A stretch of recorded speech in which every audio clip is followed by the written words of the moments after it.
பிறந்த நாளில் இருந்து மனிதன் அப்படியே வாழ்க்கை, பள்ளிக்கூடம், ஃப்ரெண்ட்ஸ், அப்படியே படிப்பு முடிக்கிறது எந்த பெரிய வேலை என்று பாருங்கள்.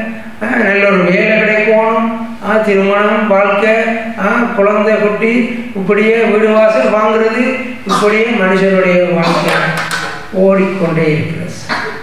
தேவைகளோடு தான் எல்லாரும் இருக்கிறார். தேவைகளை தேவன் சந்திக்க வேண்டும் என்று நாங்கள் அன்றாடம் ஜெபம் பண்ணி பிரார்த்தனை செய்து கொண்டு தான் இருக்கிறோம். அதே போலதான் நாங்கள் இன்னும் ஒரு ஓட்டம் ஓடுகிறோம். இந்த ஓட்டத்துக்கு பேர் தான் விசுவாச ஓட்டம். சேச்சவற்ற ஒரு ஓட்டம் இல்லை, விசுவாச ஓட்டம். கரங்களை கட்டி தேவனை மகிமைப்படுத்துவோமா? ஆமென். நல்ல போராட்டத்தை போராடின, ஓட்டத்தை முடித்த, விசுவாசத்தை காத்து கொண்டேன். அப்ப நாங்கள் ஆண்டவருடைய சர்ச்சில் இருக்கிற பிள்ளைகள் எதை காத்துக்கொள்ளணும் என்றால் விசுவாசத்தை காத்துக்கொள்ளணும். எங்களுக்குரிய போராட்டமே இந்த விசுவாசத்துக்கு எதிரானது. குழப்பமாயிருக்கு, கவலையாயிருக்கு, என்னென்று தெரியல, சோர்வாயிருக்கு, சாப்பிட மனசு வருவதில்லை.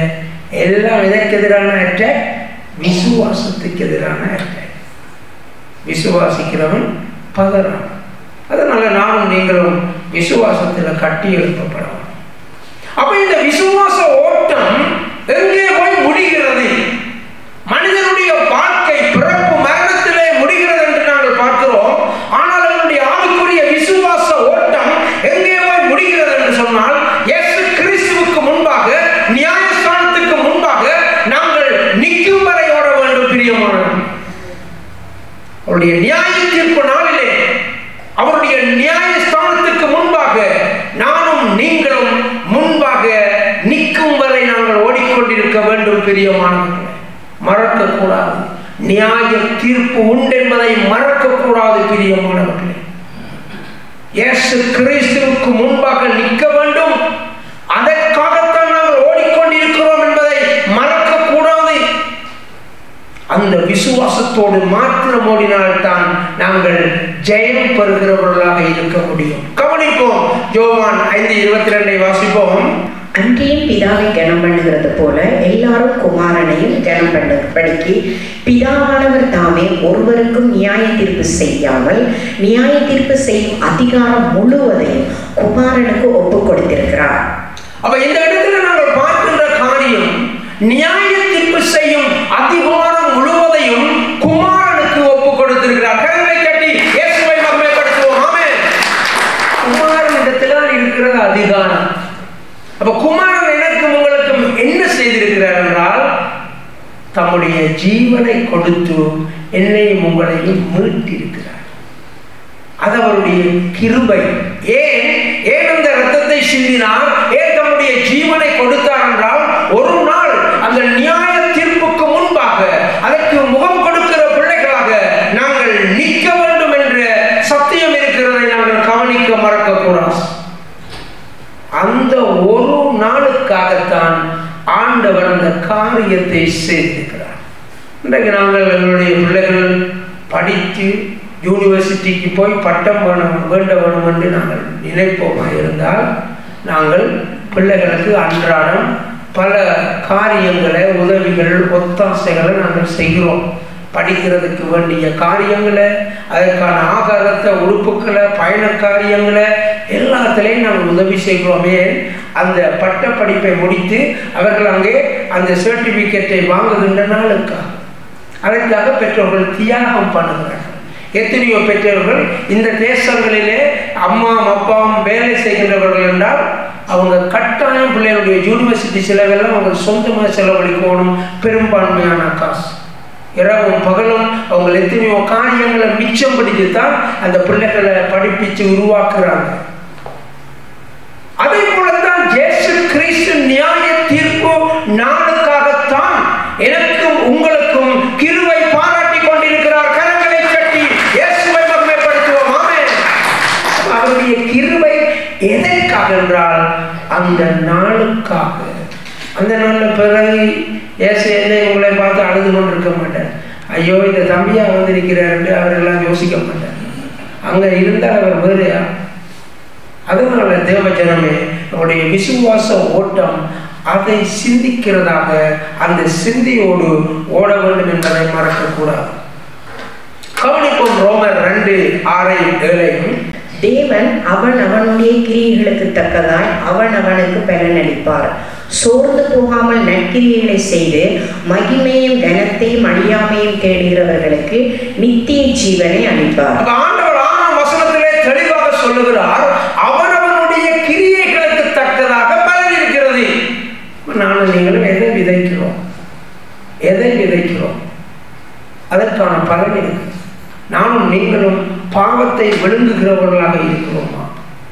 எப்பொழுதும் ஆண்டவருடைய பிள்ளையாக ஞானஸ்தானம் எடுத்துவிட்டு நானும் நீங்களும் பாவங்களை செய்கின்றவர்களாக, பாவங்களை சுமக்கிறவர்களாக நாங்கள் இருக்கின்றோமா? இல்லாவிட்டால் நாங்கள் சோர்ந்து போகாமல், எப்படிப்பட்ட போராட்டங்கள், எப்படிப்பட்ட நெருக்கடிகள், எந்த சூழ்நிலையிலும் நாங்கள் விசுவாசத்தை காத்து கொண்டவர்களாக சோர்ந்து போகாமல் நற்கிரியைகளை செய்து மகிமையையும் கனத்தையும் அழியாமையையும் தேடுகிறவர்களுக்கு நித்திய ஜீவனை அளிப்பார் என்ற வார்த்தையின்படி நாங்கள் இவைகளை கடைபிடிக்கிறோமா? நானும் நீங்களும் சிந்திக்க அழைக்கப்பட்டிருக்கிறோம். எங்களுடைய கிரியைகள் அன்றாடம் என்ன? காலை எழுந்ததிலிருந்து இரவு படுக்கைக்கு போகும் வரை என்னுடைய நினைவுகள், சிந்தனைகள், எண்ணங்கள், கிரியைகள், ஓட்டங்கள் எல்லாம் எதற்காக? நானும் நீங்களும் ரட்சிக்கப்பட்டு வேறு விதிக்கப்பட்டவர்கள் அல்லவா?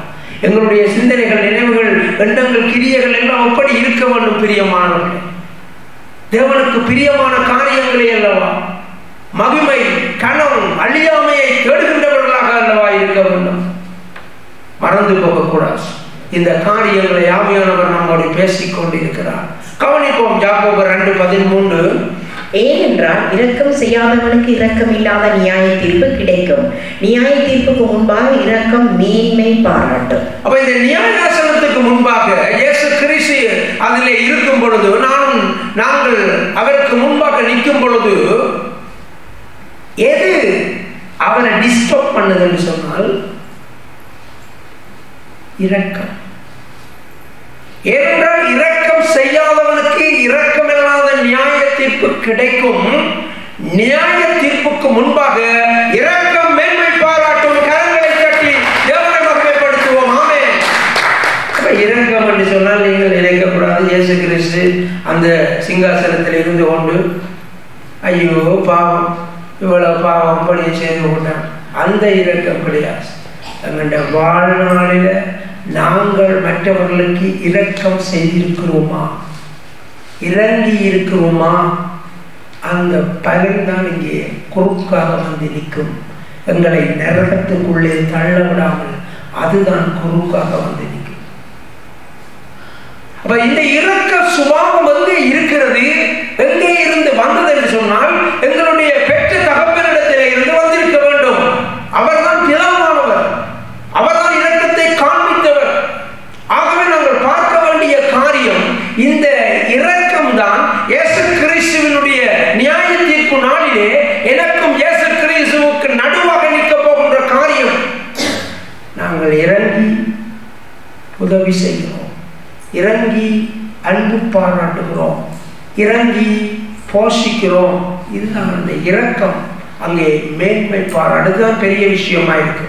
ஆண்டவற்றை நீதிக்கு முன்பாக நீதியிலும் விட இந்த இரக்கம் தான் அங்கே அவருக்கு முன்பாக கண்ணுக்கு தெரியும். என்னுடைய வாழ்க்கையில நாங்கள் இரக்கம் செய்கிறவர்களாக இருக்க கற்றுக்கொள்ள வேண்டும். பிதாவானவர்களுக்கு இறங்கினாரா? நாங்கள் கவனிப்போம். லூக்கா 6:36 இயேசு கிறிஸ்து என்ன சொன்னார்? ஆகையால் உங்கள் பிதா இரக்கமுள்ளவராய் இருக்கிறது போல நீங்கள் இரக்கமுள்ளவராய் இருங்கள். இயேசு கிறிஸ்து எதற்காக இரக்கத்தை பற்றி சொல்லி இருக்கிறார் என்று விளங்காம இருந்திருக்கலாம். ஆனால் இப்பொழுது எனக்கும் உங்களுக்கும் விளங்குகிறது. அந்த இரக்கம் தான் இயேசு கிறிஸ்துடைய நியாய தீர்ப்பிலே எங்களை பாதுகாக்க போகின்றது. இயேசு கிறிஸ்து போதிக்கைக்குள்ள சொல்லிக் கொண்டிருக்கிறார், உங்கள் பிதா இரக்கமுள்ளவராய் இருக்கிறது போல நீங்களும் இரக்கமுள்ளவர்களாய் இருங்கள். எல்லாரும் உங்களை பகைக்கிறவனை பார்த்து சிரியுங்க, நேசியுங்க, அவங்க மேல இரக்கமாயிருங்க. தீமை செய்கிறார்களா அவங்கள பார்த்து இறங்குங்க. எனக்கு இறங்கின தேவன், எனக்கு ஒரு ரட்சிப்பை தந்த தேவன். நினைத்துக் கொள்ளுங்க, இரக்கத்தை காண்பீங்க, இரக்கத்தை காண்பீங்க. பிரச்சனை படுகிறார்கள், எல்லாரும் மேலும் இறங்குங்க, இரக்கத்தை காண்பீங்க. ஏனென்றால் நியாய தீர்ப்பு நாளிலே எங்களை பாதுகாக்க போகின்றது இந்த இரக்கம், இந்த நாங்கள் செய்த இந்த நன்மைகள் தான். யாத்திராகமம் 20:3-4-5 பிதாவானவர் முதலாவது எங்கே இறங்கினார் என்று பார்ப்போம். என்னையன்றி உனக்கு வேறு தேவர்கள் உண்டாயிருக்க வேண்டாம். மேலே வானத்திலும் கீழே பூமியிலும் பூமியின் கீழ் தண்ணீரிலும் உண்டாயிருக்கிறவர்களுக்கு ஒப்பான ஒரு சொரூபத்தை ஆயினும் யாவரும் விக்கிரகத்தை ஆயினும் நீ உனக்கு உண்டாக்க வேண்டாம். நீ அவைகளை நமஸ்கரிக்கவும் சேவிக்கவும் வேண்டாம். உன் தேவனாகிய கர்த்தராயிருக்கிற நான் எரிச்சல் உள்ள தேவனாயிருந்து என்னை பயக்கிறவர்களை குறித்து பிதாக்களுடைய அக்கிரமத்தை பிள்ளைகளிடத்தில் 3ஆம் 4ஆம் தலைமுறை மட்டும் விசாரிக்கிறவராய் இருக்கிறேன். எவ்வளவு பயங்கரமான வார்த்தை பாருங்க. நான் நீங்களும் விக்கிரகங்களை சிலைகளை விழுந்து விழுந்து கும்பிட்டு எங்கள்ட 3ஆம் 4ஆம் தலைமுறை வரை ஆண்டவர் விசாரிக்கிற தண்டனையை நாங்கள் அனுபவிச்சு கொண்டிருந்த எங்கள் மேலே ஆண்டவர் எரிச்சல் உள்ள தேவனாய் இருந்தார் என்று சொல்லி நாங்கள் பார்க்கிறோம். தேவனுக்கு பிரியமில்லாத காரியமே இந்த விக்கிரக ஆராதனை. நானெல்லாம் சிறையால வந்து முதல் செய்த வேலை வீட்டில் நடந்த எல்லா விக்கிரகங்களும் அட்டிச்சு உடைச்சு குப்பையில போட்டேன். கோபிச்சாங்க தான் செய்தது சிலவரை தவறாயிருக்கலாம். ஏன்னா நீண்ட காலமாக ஆண்டவரை பற்றி சொல்லி கொண்டு வந்தேன். கேட்கிற பாட காணல. சிறையால எப்ப விடுவாங்க வந்த வேலையாக எல்லா சில சிறுவம் படங்கள் எல்லாம் அடிச்சு குப்பையில போட்ட உடனே ஆண்டவனுக்கு புறம்போசம் தான் தந்தேன். சுவிஸ் எம்பசி கூப்பிட்டு வீசா வந்து அனுப்பிச்சு கரங்களை தேடிதவனை மகிமைப்படுத்துவோமா? ஆமே. இன்னொரு விக்கிரகத்தை கொண்டாந்து வீட்டை கொண்டாந்து தந்தாங்க. அவங்க போயிட்டாங்க, வைஃபட்டை கொடுத்துட்டு எழுப்பி மாறிட்டாங்க. எனக்கு முன்னுக்கு தரையில் வந்த மேசையில் கிடக்குது. என்னடா இருக்க ஒரு அவங்க வழிபடுற ஒரு தெய்வம் காலுக்கு எடுத்து உடைச்சு அமர்த்தி உடைஞ்சு போச்சு. உடைஞ்ச உடனே பாருங்க, விற்கிறதுல பவர் இருக்கணும், பிசாசின் பவர் அடித்து அமர்த்தி எல்லாம் உடைச்ச உடனே என் மூத்த மகள் வயிற்றுல என் வைஃபுக்கு வயிறு அப்படியே பீடி ரத்தம் கசி. பாருங்க, இந்த விற்கிறதை எடுத்து உடைச்சு அமர்த்தின உடனே காலால் அடிக்கிறான். விற்கிறவன நான் கண்ணிலே பிடிக்கிறேன். ஏன்? தேவனுடைய ரட்சிப்பு அவ்வளவு கிருபையா பெற்றிருக்கிறேன். உடனே ஹாஸ்பிட்டலுக்கு போனால் அவங்க எல்லாம் செக் பண்ணிட்டு சொன்னாங்க, பிள்ளைக்கு ஒரு ஆபத்து இல்லைன்னு. கரங்களை தேடி தேவனை மகிமைப்படுத்துவோமா? ஆமென். பிசாசுக்கு அங்கே காரியங்கள் இருக்கிறது. அதனாலதான் விக்கிரக காரியங்கள்ல நாங்கள் கவனமாக இருப்போம். நாங்கள் வீட்டுக்குள்ள விக்கிரகங்களை சிலைகளை வச்சுக்கொண்டு கர்த்தர் காப்பாற்றார் என்று கண்ணீர் வடித்து பிரயோஜனம் கிடையாது. பொதுவான காரியம், உண்மையான காரியம், சத்தியமான காரியம். தேவன் எரிச்சல் உள்ள தேவன். ஆண்டவரை குறை சொல்லக்கூடாது. தேவனை குறை சொல்றதுனால நீங்களும் யார்? ஒரு நாளும் விக்கிரகங்களை வீட்டை வளரக்குள்ள வச்சிருக்க கூடாது. எரிச்சல் உள்ள தேவன். தேவனை ஏன் நானும் நீங்களும் எரிச்சல் படுத்துவோம்? நாங்கள் போகிற சும்மா போகிற ஆமிக்கார போலீஸையே எரிச்சல் படுத்தாமல் மாத்தையான்னு போகிறோம். ஏன்? அவனை முறைச்சி பார்த்து அப்போ இந்த அவனை ஜவான் உப்படி செக் பண்ணுவான். அப்போ தேவனை எரிச்சல் படுத்தலாமா? தேவனை எரிச்சல் படுத்தலாம். தேவனை அதோட ஒரு நாளும் விக்கிரகங்கள் சம்பந்தமான காரியங்களில் ஈடுபடக்கூடாது. ஒரு நாளும் சும்மா யாராவது ஃப்ரெண்ட்ஸோட போய் நின்று பார்த்து கொண்டு நிற்கக்கூடாது. திருவிழாக்கள் ஆண்டவருக்கு பிரியமில்லாது செய்யக்கூடாது. நாங்கள் இந்த இடத்துல நாங்கள் பார்க்கின்ற காரியம் யாத்திராகமம் 20:6 வாசிப்போம். என்னிடத்தில் அன்பு கூர்ந்த என் கற்பனைகளை கை கொள்ளுகிறவர்களுக்கோ 1000 தலைமுறை மட்டும் இரக்கம் செய்ய.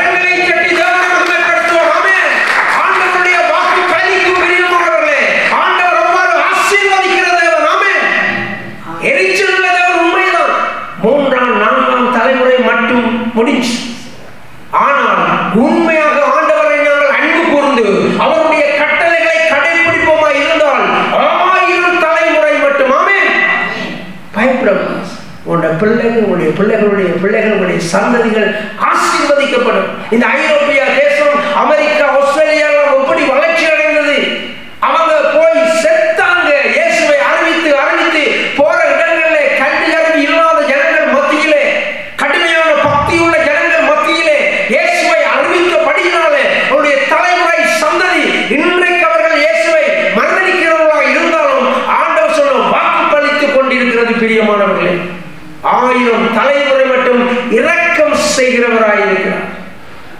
இரக்கம்ன்றது மிக முக்கியமானது.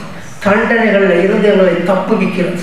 எரிச்சல் உள்ள தேவனுடைய தண்டனையில இருந்து என்னையும் உங்களையும் தப்புவிக்கிறதுக்கு காரணம் இந்த தேவனுடைய இரக்கம். பிரியமானவர்களே, இயேசு கிறிஸ்துவின் நியாய தீர்ப்பிலே என்னையும் உங்களையும் தப்புவிக்க போகிறது நானும் நீங்களும் செய்கின்ற இரக்கம். பிரியமானவர்களே, இரக்கத்தை குறித்துதான அறிவை ஆவியானவர் நம்மோடு பேசிக் கொண்டிருக்கிறார். பிரியமானவர்களே, ஒரு நாள் அவர்களுக்கு தீமை செய்கிறவனுக்கு நாங்கள் திருப்பி தீமை செய்யக்கூடாது. அவன் மேலே இரக்கமாய், பாவம் அவன் அறியாமல் செய்கிறான், எனக்கு மேலே அபிஷேகம் அல்லவா இருக்கிறது, அதை நினைச்சு கொள்ளுங்க. அவங்க எவ்வளவுதான் தீமை செய்தாலும் ஆண்டவர் நன்மையாக மாற்றிக்கொண்டே இருப்பார். பிரியமானவர்களே, சிறைச்சாலையிலே எனக்கு கடைசி நாள் தீர்ப்பு வழங்கப்பட இருக்கிறது. களுத்துறை சிறையில் இருந்து கொழும்புக்கு கொண்டு போக போகிறார்கள். ஏராளமான இராணுவம், போலீஸ் படைகள் எல்லாம் ஆயத்தமாகி கொண்டிருக்கிறார்கள். என்னை ஸ்கொட்டன் சொல்றது பாதுகாப்பாக கொண்டு போறதுக்காக. அப்பொழுது எனக்கு என்ன செய்தார்கள் தெரியுமா? அவருடைய தமிழ் கைதிகள் வெறும் வாளி, விளக்குமாறு, தும்புத்தடி அண்டு மட்டும் எக்ஸ்ட்ரா வரிசையிலே அடுக்கி வச்சாங்க. வெளியில எனக்கே தெரியாது என்ன நடக்குது, அடுக்கி வச்சாங்க. அதெல்லாம் கணக்கெடுக்க இல்லை. அப்படியே போனேன். Bus break down. கொஞ்சம் தூரம் போட்டு திரும்பி வந்தாங்க. 20-30 கிலோமீட்டருக்கு பிறகு திருப்பி வந்தாங்க. வந்து சொன்னாங்களா, அப்போ இன்றைக்கு கோர்ஸுக்கு போயிடலாம். ஏன்னால் ஒரு கோர்ஸுக்கு போகாவிட்டால் திருப்பி அடுத்த டே 3 மாதம் 6 மாதம் 1 வருஷம் பாருங்க. ஆனால் ஆண்டவர் பெரியவர். நாம் வந்து முழங்கால இந்த ஜெபம் பண்ணி கொண்டிருக்க சொன்னாங்க. வந்து சொன்னாங்க 2 மணித்தியாலத்தில் வேறு பஸ்ஸும் வேறு ஸ்பாட்டும் ரெடியாக இருக்கு, வெளிக்கிட்டு தான் வேண்டாம். வெளிக்கிட்டு போனேன். அங்கே போக ஸ்பெஷலாக ஜட்ஜ் இதுக்கண்டு வெயிட் பண்ணி கொண்டிருக்கிறார். எனக்காக இன்றைக்கு தீர்ப்பு வழங்கி விடுவோம்ன்றதுக்காக 40 நிமிட தீர்ப்பில் இந்த குற்றத்துக்கு இந்த நாட்டில் சுட்டு கொள்ளுவாங்க, இந்த நாட்டில் தலையை வெட்டுவாங்க, இந்த நாட்டில் தூக்கில் போடுவாங்கன்னு 40 நிமிஷம் வாய்ச்சாங்க. ஆனால் நான் பைபிளோடு ஏறி அப்படியே கூண்டில் 40 நிமிஷம் நிற்கிறேன். பிரியமானவர்களே, கடைசி வரியில சொன்னாங்க, இவரை நாம் இந்த நீதிமன்றம் எல்லா குற்றச்சாட்டுகளில் இருந்தும் விடுதலை செய்கிறது. கரங்களை கட்டி தேவனை மகிமைப்படுத்துவோம். ஆமென். அதே தீமை செய்த அதே நபர்களுக்கு நான் இங்கே இருந்து அவங்களோட போனில் கதைச்சு எப்படி சுவிஸ் எம்பசி மூலம் ஃப்ரீயா வாழன்னு சொல்லி அவங்க இந்த தேசத்துல வந்து வாழ வச்சிருக்கிறேன். கரங்களை கட்டி தேவனை மகிமைப்படுத்துவோம். அதே தீமை செய்தவர் யார் அந்த பெரும்பாடு வச்சு விளக்குமாறு வச்சு எல்லாம் தீமை செய்தார்களோ அவர்கள் இந்த தேசத்திலே வரும்படி இந்த தேசத்துல இருந்து கொண்டு நான் உதவி செய்தேன். இங்கிலீஷில் கடிதம் எல்லாம் எழுதி அனுப்பி இன்னிடத்தை போய் கடிதம் பண்ணுங்க, இன்னிடத்தை போய் கடிதம் பண்ணுங்க, ஒழுங்கு செய்து எல்லாம் உதவி செய்யணும். இரக்கத்தை செய்வோம். ஒரு நாள் ஆரையும் பழி வாங்குறதுக்கு துடிக்காதீங்க. அங்கே வருங்கள கணக்கு இயேசு கிறிஸ்து அதனால தான் சொல்றார், பிதா இறங்கினது போல நீங்களும் இறங்குங்கன்னு சொல்லி. ஓகே, அப்போ பிதாவானவர் எங்களை விக்கிரக ஆராதனைகளே இருந்த எரிச்சல்ல இருந்து எங்களை பாதுகாத்து அவரிடத்தில் நாங்கள் வந்த பொழுதுகளை அன்பு கூர்ந்து அவர் இரக்கம் செய்தார் என்று சொல்லி நாங்கள் பார்க்கிறோம். பிதாவானவர் எங்களை நேசித்து ஏற்றுக்கொண்ட படியினாலே அவர் இரக்கத்தை காண்பித்தார் என்று சொல்லி நாங்கள் பார்க்கிறோம். 1 சாமுவேல் 15:22-23 கவனிப்போம். அதற்கு சாமுவேல் கர்த்தருடைய சத்தத்துக்கு கீழ்ப்படுகிறதை பார்க்கிலும் சர்வாக தகனங்களும் பலிகளும் கர்த்தருக்கு பிரியமாய் இருக்குமோ? பலியை பார்க்கிலும் கீழ்ப்படிதலும் ஆட்டுக்கிடாக்களின் இனத்தை பார்க்கிலும் செவி கொடுத்தலும் உத்தமம். இரண்டகம் பண்ணுதல் பில்லி சூனிய பாவத்துக்கு முரட்டாட்டம் பண்ணுதல் அவபக்திக்கும் விக்கிரக ஆராதனைக்கும் சரியா இருக்கிறது. நீர் கர்த்தருடைய வார்த்தையை புறக்கணித்தபடியினாலே அவர் உண்மை ராஜாவாய் இராதபடிக்கு புறக்கணித்து தள்ளினார் என்றார். இந்த இடத்துல நாங்கள் பார்க்கின்ற காரியம், ஒரு ரட்சிக்கப்பட்டு இப்போ ஞானஸ்தானம் எடுத்துட்டோம். இப்போ எங்களுக்கும் விக்கிரகங்களுக்கும் சம்பந்தம் இல்லை. விக்கிரகங்களுக்கும் ஆலயத்துக்கும் சம்பந்தம் எது என்று வேதத்தில் இருக்கிறது. ஆலயத்தில் ஒரு விக்கிரகம் இல்லை. ஓகே, ஆனாலும் அந்த பாவம் இருக்கிறது. அது எப்படி என்று சொன்னால், கர்த்தருடைய சத்தத்துக்கு கீழ்ப்படுகிறதை பார்க்கிலும், அப்ப நாங்கள் என்ன செய்யணும்? கீழ்ப்படிதலும் செவி கொடுத்தலும் உத்தமம். இரண்டகம் பண்ணுதல் பில்லி சூனிய பாவத்திற்கும் விக்கிரக ஆராதனைக்கும் சரியாயிருக்கிறது. முரட்டாட்டம் பண்ணுதல் அவபக்திக்கும் விக்கிரக ஆராதனைக்கும் சரியாயிருக்கிறது. ஆண்டவற்ற வசனங்களை ஆண்டவர் அனுப்ப அதை கேளாமல் நானும் நீங்களும் இப்படித்தான் வாழுவோம் என்று வாழ்ந்து கொண்டு இருந்தால் அது விக்கிரக ஆராதனைக்கு சமம். விக்கிரக ஆராதனையுடைய தண்டனை என்ன? அவர் எரிச்சல் உள்ளது. எங்களை பார்த்தாலே குறைச்சி தான் பார்ப்பற மாதிரி அதான் எரிச்சல் உள்ளது. இதெல்லாம் சத்தியத்தின்படி தானே. இயேசு கிறிஸ்து அதுக்காகத்தானே சொல்லி இருக்கிறார், பிதாவை போல நீங்களும் இரக்கம் செய்யுங்கன்னு சொல்லி எங்களுக்கு ஒரு இரக்கம் தந்திருக்கிறார், செய்திருக்கிறார் அல்லவா. வார்த்தைகளுக்கு கீழ்ப்படிய பழக வேண்டும். விட வேண்டிய காரியங்களை விட்டுடும். நாங்கள் மீனுக்கு தலையையும் பாம்புக்கு வாழையும் காட்டிக்கொண்டு சமுதாயத்தில் வாழக்கூடாது. கர்த்தருக்கு விட வேண்டிய காரியங்களை விட்டுட்டு முழுமையாய் ஆண்டவருக்காக வைராக்கியமாய் வாழணும். எஸ், நான் ஆண்டவருடைய பிள்ளை என்று அடித்து சொல்லணும். அதுதான் உண்மையான காரியம். நீங்கள் நான் சும்மா இடக்கிற சேர்ச்சிக்கு போகணும் அப்படியெல்லாம் சொல்லக்கூடாது. ஆண்டவருடைய பிள்ளை என்று அடித்து சொல்லணும். அதுதான் உண்மையான காரியம். வைராக்கியமாய் வாழணும். இந்த இடத்துல பாருங்க, இவருடைய ராஜா சவுலுடைய கீழ்ப்படியாமை. ஆண்டவர் சொன்னார் எல்லாத்தையும் சுட்டெரித்து விட சொல்லி ஆடு மாடுகளை கொஞ்சம் எடுத்து வச்சிருக்கிறாரு. ஆண்டவருக்கு பரிசெடுத்து தீர்க்கதரிசிக்கே கதை வருவார். அவர் கேட்கிற பையன் சத்தம் கேட்கிற ஆடு மாட்டி சுத்தம். யாருக்கு நானும் நீங்களும் பொய் சொல்லி யாரை ஏமாற்றி யாரை எப்படி நாங்கள் ஆண்டவருக்கு என்று வாழ்கின்றோம் என்று சொல்லி மாய்மாலமாக இருப்பது தேவஜனமே. எங்களுடைய வாழ்க்கையிலே நாங்கள் உண்மை உள்ளவர்களாக வாழுவோம். ஆண்டவருடைய சத்தத்துக்கு அப்படியே கீழ்ப்படுகிறார்கள் இருப்போம். இந்த பாருங்க, அபிஷேகம் போனது. ஆண்டவர் எவ்வளவு அழகாக சவுலை கூப்பிட்டு கழுதையை தேடி போன வாராசான கூப்பிட்டு உலகத்திலேயே பைபிளிலே முதலாவது ராஜாவாக ஆண்டவர் உண்டாக்கின அந்த அபிஷேகத்தை அவர் இழந்து போனார். நானும் நீங்களும் ரட்சிக்கப்பட்டு ஆண்டவர் நம்மோட இருக்கிறான் என்று சொல்லி கொண்டு திரிகிறதிலே கவனமாயிருப்போம். இந்த பாவங்கள் நமக்குள்ளே இருந்தால் அந்த அபிஷேகம் எடுபட்டு போய்விட்டது. நானும் நீங்களும் ஆண்டவருக்கு பிரியமான பிள்ளைகளாயிருப்போம். தேவனுடைய சத்தத்துக்கு கீழ்ப்படுகிறவர்களாயிருப்போம். இரண்டகம் பண்ணுதல், முரட்டாட்டம் பண்ணுதல் எல்லாம் பயங்கரமான காரியம் என்று சொல்லி நாங்கள் பார்க்கிறோம். அவர் உண்மை ராஜாவாய் இராதபடி புறக்கணித்து தள்ளினார். அப்ப தேவனுடைய பிள்ளைகளுடைய ஸ்தானத்தை இழந்து போடுவோம். ஆனா பேரளவில் எல்லாரும் சொல்லுவாங்க, சேர்த்துக்கு போறவனாச்சு, ஏன் இப்படி செய்யறான், ஏன் இப்படி சண்டை பிடிக்கிறான், ஏன் இப்படி தீமை செய்யறான் என்று சொல்லுவாங்க. அதை காரணம் நாங்கள் அந்த ஆவியை இழந்து போய் விடுவோம். ஆகவே நானும் நீங்களும் அன்றாடம் தேவனுக்கு பயன் வாழ்வதிலே கவனமாயிருக்க எங்களுடைய வாழ்க்கையை ஒப்பு கொடுப்போம். கவனிப்போம். வெளிப்பாடு 21:8. பயப்படுகிறவர்களும் அவிசுவாசிகளும் அருவருப்பானவர்களும் கொலைபாதகரும் விபச்சாரக்காரரும் சூனியக்காரரும் விக்கிரக ஆராதனைக்காரரும் பொய்யர் அனைவரும் இரண்டாம் மரணமாகிய அக்கினியும் கந்தகமும் எரிகிற கடலிலே பங்கடைவார்கள் என்றார். இந்த இடத்துல நாங்கள் பார்க்கின்ற காரியம் பயப்படக்கூடாது. அவங்க என்ன சொல்லுவாங்க, இவங்க என்ன சொல்லுவாங்க, தேவனுடைய பிள்ளை என்றால் அடிச்சு சொல்லுவாங்க ஆண்டவருடைய பிள்ளை. எந்த சமூகம், எந்த சபை, எல்லா இடத்துலையும் எந்த மக்கள் மத்தியில, உறவுகள் மத்தியில ஆண்டவருடைய பிள்ளை என்று சொல்லுவோம். அன்றைக்கு நாங்கள் ஜெர்மனில போயிருந்தோம். ரட்சிக்கப்படாத ஒரு குடும்பம் வீட்டில் எங்களை ஊழியக்காரோடு அந்த குடும்பத்தவர்கள் எப்படி கணம் பண்ணினார்கள் தெரியுமா? என்னோட ஃபேஸ்புக்கை பார்க்கணும்னு சொல்றாங்க. இன்னொரு ஐயா வந்திருந்தார், அவருக்கு 73 வயசு. எங்களோட கதைச்சு கொண்டு திடீர்னு சொன்னார், ஓ உங்களை யூடியூப்ல பார்க்குறோம்னு சொன்னார். அவ்வளவு சந்தோஷமா இருந்து. பயப்படக்கூடாது. நாங்கள் ஆண்டவருடைய பிள்ளைகள் சொல்லுவோம், நம்ம அடிச்சு பயப்படக்கூடாது. அவ விசுவாசிகளும் அறிவறுப்பானவர்களும் கொலைபாதகரும் விபச்சாரக்காரரும் சூனியக்காரரும் நாள் பார்த்து நேரம் பார்த்து விக்கிரக ஆராதனைக்காரரும் பொய்யர் அனைவர். அப்ப எல்லாத்திலும் ஆண்டவருக்கு நாங்கள் வீண் விட்டு கொண்டிருக்கக்கூடாது. உண்மையா இருப்போம், துணிஞ்சிருப்போம், உறுதியா இருப்போம், விசுவாசமா இருப்போம். எல்லாம் இந்த கேட்டகரிகளை வந்துடும். பொய்யண்ட கேட்டகரிகள் வந்துடும். என்னோட வாழ்க்கையை பொய் போலியா வாழக்கூடாது. இரண்டாம் மரணமாகிய அக்கினியும் கந்தகம் வைக்கிற கடலிலே பங்கடைவார்கள் என்றார். வெளிப்பாடுல தெளிவாடு. இயேசு பல தடவை நரகத்தை பற்றி சொல்லி இருக்கிறேன்.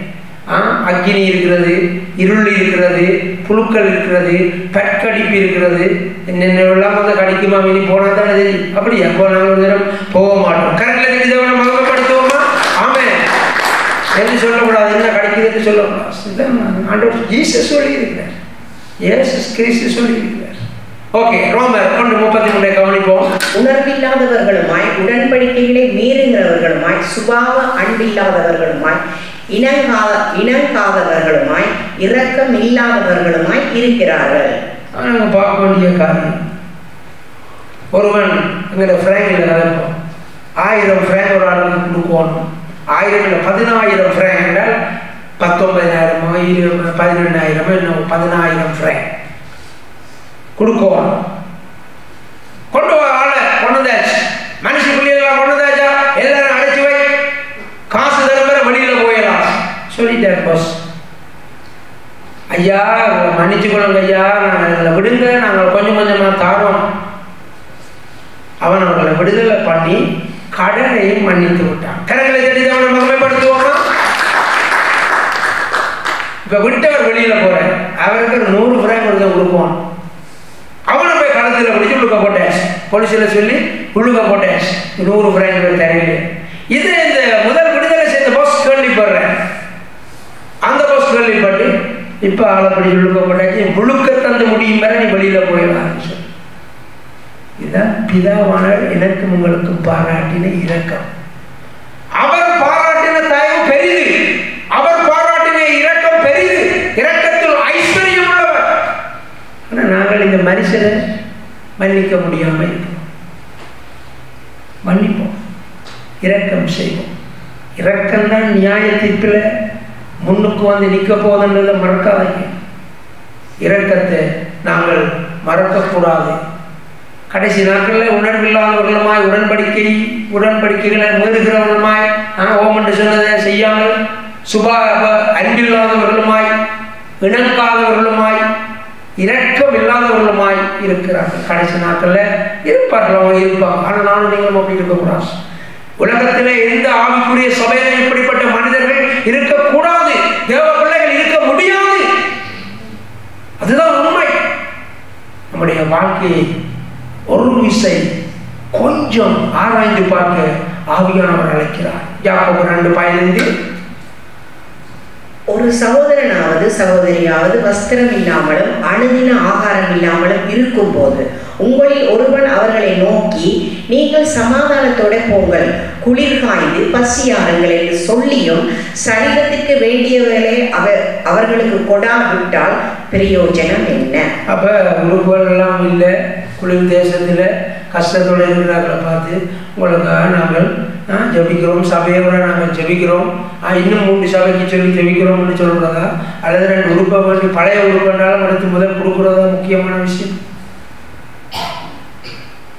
இந்த இடத்துல இருக்கிற சத்தியத்தின்படி நாங்கள் சபை வாழ வேண்டும். உங்களில் ஒருவன் அவர்களை நோக்கி, நீங்கள் சமாதானத்தோட போங்கள், குளிர் காய்ந்து பசியாருங்கள் என்று சொல்லியும் சரீரத்துக்கு வேண்டியவர்களுக்கு கொடாவிட்டால் பிரயோஜனம் என்ன? சாப்பிட கொடுங்க, உடைகளை கொடுங்க, ஏழை எளிய ஜனங்களை நினைச்சு கொள்ளுங்க. அதான் இரக்கம். நாங்கள் செய்யணும். அதுதான் நியாய தீர்ப்புனால முன்பாக வந்து நிற்க போகிறது என்று எழுதப்பட்டிருக்கிறது. அதனாலதான் இயேசு கிறிஸ்து சொல்லி இருக்கிறார், பிதாவானவர்களுக்கு இரக்கம் செய்தது போல நீங்கள் செய்யுங்கள் என்று சொல்லி இருக்கிறார். அதனுடைய முக்கியத்துவம் அந்த கடைசி நாளில் தான் தெரியும். பிரியமானவர்களே, இரக்கம் செய்வோம், இறங்குகிற ஜனங்களுக்கு உதவி செய்யுங்க, இரக்கம் வேண்டியவர்களுக்கு இறங்குங்க, தேவைப்பட்ட ஜனங்களுக்கு உதவி செய்யுங்க. அதை சொல்லக்கூடாது, சொந்தக்காரர் நடுவோம் அடித்தபடி, அவங்க ஒருத்தர் நடுவோம் தெளிவோம் அடித்தபடி. ஏழுமானதை செய்யுங்க. எங்களுக்கு பிதாவானவர் 1000 பிராங்கை 10,000 பிராங்கை மன்னித்தவர் அல்லவா? அப்படி என்றால் அவர் எவ்வளவு பெரிய இரக்கத்தை எனக்கும் உங்களுக்கும் செய்திருக்கிறார். ஆமென் சொல்லுவோமா? ஆமென். எவ்வளவு பெரிய இரக்கத்தை செய்தார். நினைச்சா கண்ணீர் வரவான். இப்ப எல்லாரும் கதறி அழுது துடைச்சிருக்குவான்.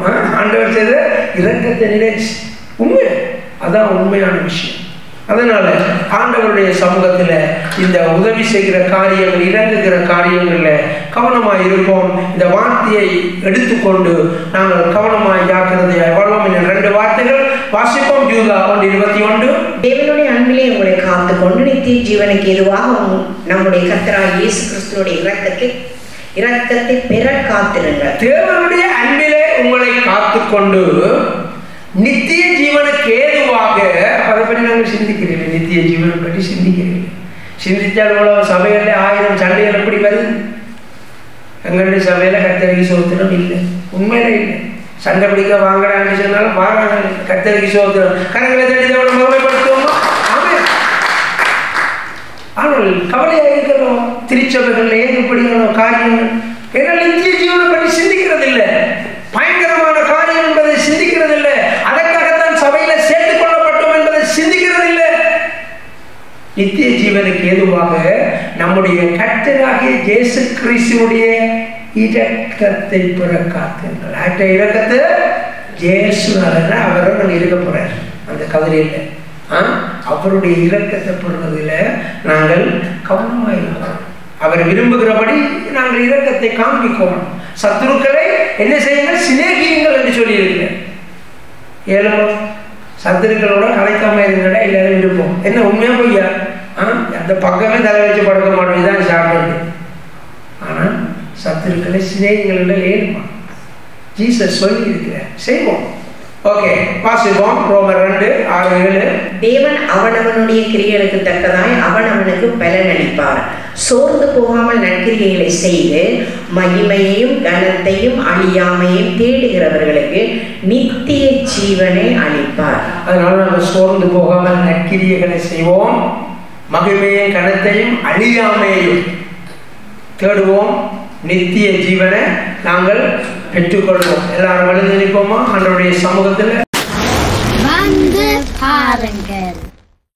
ஆசீர்வாதம் நிரம்பி வழிந்தோடும். Come and see. நம் கண்ணீர் யாவையும் இயேசு துடைத்திடுவார். உடைய தேவன் எழுந்தருள்வார். J. Mission Church, Mosüslistraße 32, 6032 Emmen, Luzern. Halleluja, Halleluja, அவருக்கே மகிமை. Halleluja, Halleluja, அவருக்கே கனம். Halleluja, Halleluja, அவருக்கே துதிகள். Halleluja, Halleluja, அவருக்கே புகழ்ச்சி. உடைய தேவன் எழுந்தருள்வார். எனக்காக யுத்தம் பண்ணுவார். உடைய தேவன் எழுந்தருள்வார். எனக்கு